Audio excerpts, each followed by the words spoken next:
Hello friends, তোমরা সবাই কেমন আছো? প্রথমেই সকলের কাছে ক্ষমা চেয়ে নিচ্ছি এত লেট করে ভিডিও দেওয়ার জন্য। আসলে কিছুদিন বেড়াতে যাওয়ার জন্য কোনো ভিডিও দিতে পারিনি, প্রচুর ভিডিও পেন্ডিংয়ে পড়ে আছে।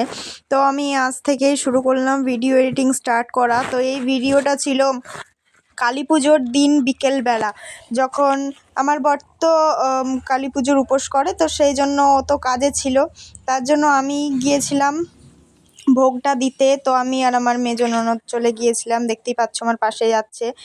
তো যেতে যেতে একটু ভিডিও করে নিলাম। তো যাচ্ছিলাম, যেতে যেতে দেখো চারিদিকে কত সবুজ দৃশ্য, দেখে নাও, খুব সুন্দর, শুধু সবুজই সবুজ। সবুজ দেখতে কার না ভালো লাগে, তাই না? প্রাকৃতিক সৌন্দর্যই অপূর্বই হয়, সে যেমনই হোক না কেন, খুব সুন্দর লাগে। তো আমরা যাচ্ছিলাম রাজবাড়ি, রাজকালীবাড়ি, মানে রাজার আমলের কালীবাড়ি।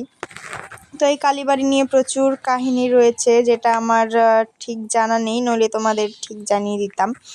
তো দেখো সেই শর্টকাট রাস্তা ধরে যাচ্ছি ভোগটা দিতে। তো তোমরা সকলে কেমন আছো অবশ্যই একটু জানাবে। অনেক দিন পরে আবার ফিরে আসলাম ফেসবুক জগতে, জানি ঠিক মতো কারোর সঙ্গে যোগাযোগ রাখতে পারিনি। তো কিছুদিন থেকে আবার যোগাযোগ রাখতে শুরু করে দেব। তো দেখো অনেকেই যাচ্ছে আবার আসছে। তো এই যে দেখতে পাচ্ছ হলুদ রঙের বাড়িটি, তো এই বাড়িটি হলো রাজার আমলের, রাজারা থাকতেন এই বাড়িটিতে। কত সুন্দর, মানে ভেঙে চুরেই হয়ে গেছে এখন, আর আগের মতো নেই। যে দেখতে পাচ্ছ দুটো ডালা নিয়ে নিয়েছি আমি, মানে মাটির সরাতে তো প্রচণ্ড ভারী, কিভাবে নিয়ে যাচ্ছি আমি তো, মানে কি বলবো, হাত ব্যথাই হয়ে গিয়েছিল, তবুও নিয়ে যাচ্ছি। আর এই যে ভিডিও করতে করতে যাচ্ছি, আমার মুখের এক্সপ্রেশন দেখেই বুঝতে পারছো।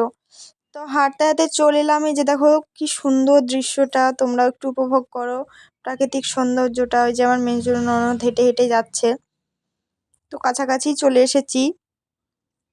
তো এর আগের দিন আমি ভিডিওতে দেখিয়েছিলাম যে কাঁচা প্রদীপ তৈরি করা, মাটির কাঁচা মাটিতে কুমোরটুলি থেকে নিয়ে এসেছিলাম, মানে যারা মাটির কাজ করে তাদের থেকে নিয়ে এসে কাঁচা প্রদীপ বানিয়েছিলাম।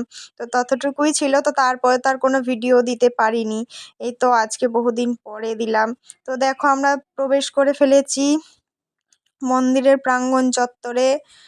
তো একটু একটু করে যাচ্ছি। তো দেখো যেতে যেতে এই যে দেখতে পাচ্ছ রাজবাড়ির সামনেটা দেখিয়ে দিলাম। তো ওই যে হলুদ রঙের একটু উঁচু করা যে ঘরগুলো দেখছো, ওটা হলো শিব মন্দির, যেখানে শিবরাত্রির সময় সকলেই শিবের মাথায় জল ঢালে।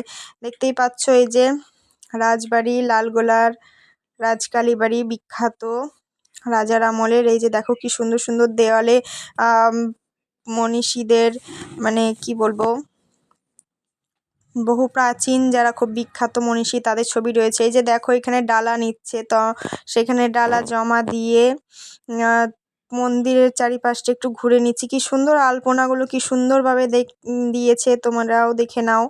দেখো কতটা সুন্দর লাগছে, দেখতেই পাচ্ছ। এই যে যেই গোল চারিদিকটা দেখতে পাচ্ছ আলপনা দিয়ে রেখেছে, এই জায়গাটায় বলি হয়। তো এখন তো বলি সচরাচর দেখা যায় না, অনেক কমে গেছে। তো চলো মাকে একটু দেখাই সবার প্রথমে, যার কাছে এসেছি, যে প্রণাম করে মায়ের কাছে চলে গেলাম। তো দেখো কি সুন্দর মা, মৃন্ময়ী মা আমাদের। তো এই মাকে শেকল দিয়ে বাঁধা রয়েছে, আমাদের কালী মাকে দেখো দিয়ে আমার মেজো ননদের হাতে ফোনটা দিয়ে আমি একটু প্রণাম করে নিলাম। ভাবলাম একটু ভালো করে ভিডিও করবে, তো করতে পারিনি। তো একটু দেখলাম উঠেছে, তো সেইটুকুই দিলাম। তো এবার প্রণাম করে দেখো বেরিয়েছি। দেখো এখানে যতগুলো খোপ খোপ করে ঘর করা রয়েছে, প্রত্যেকটা ঘরে কিন্তু শিবলিঙ্গ রয়েছে। এই যে এইদিকে ওইদিকে সামনে চারিদিকে কিন্তু শিব ঠাকুর রয়েছে। শিবরাত্রির সময় সব কটা ঠাকুরের মাথাতেই জল ঢালা হয়। তো এই যে আমরা বেরিয়ে গেলাম, চারিদিকটা একটু ভিডিও করে বেরিয়ে গেলাম। তো আমি এই জন্য তো একা একাই যাচ্ছে, মানে বাড়িতে ছোট বাচ্চা রেখে এসেছে, ছোট ছেলে। তো এই যে শিব মন্দিরটা চলো কাছে গিয়ে দেখাবো এবার। এই যে এদিকে দুর্গা মন্দির, দুর্গা ঠাকুর হয়। তো দেখো চলে এলাম, এই যে আবারও রাজবাড়িটা একটু দেখিয়ে দিলাম। তারপরে ও চলে যাচ্ছিলো ওদিকে, তো আমি বললাম যে আসা তো হয় না, সেই বাড়ির ভেতর চলে গেলে তো আর তো বাইরে বেরোনো হয়ই না, তো তার থেকে ভালো চল একটু 5 মিনিট একটু ঘুরে নিই জায়গাটা, তারপরে একটু বাড়ি যাব। তারপর খাবার দাবারের ব্যাপার আছে। তো দেখো কি সুন্দর মনোরম সবুজ পরিবেশ। এই যে তোমাদেরকে দেখিয়ে দিচ্ছি, বাবা ভোলেনাথ বসে রয়েছেন সামনেখানে। এই যে দেখো, একটু জুম করে দেখিয়ে দিলাম। বাবা সবাইকে আশীর্বাদ করো, সকলে বাবার প্রণাম গ্রহণ করো।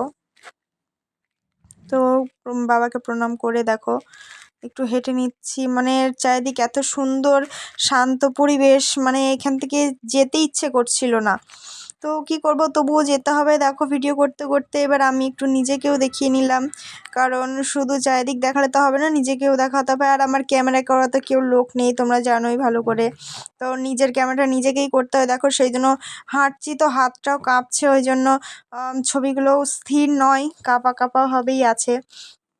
কতটা সুন্দর শান্ত পরিবেশ, মন প্রাণ সব জুড়িয়ে যাচ্ছে।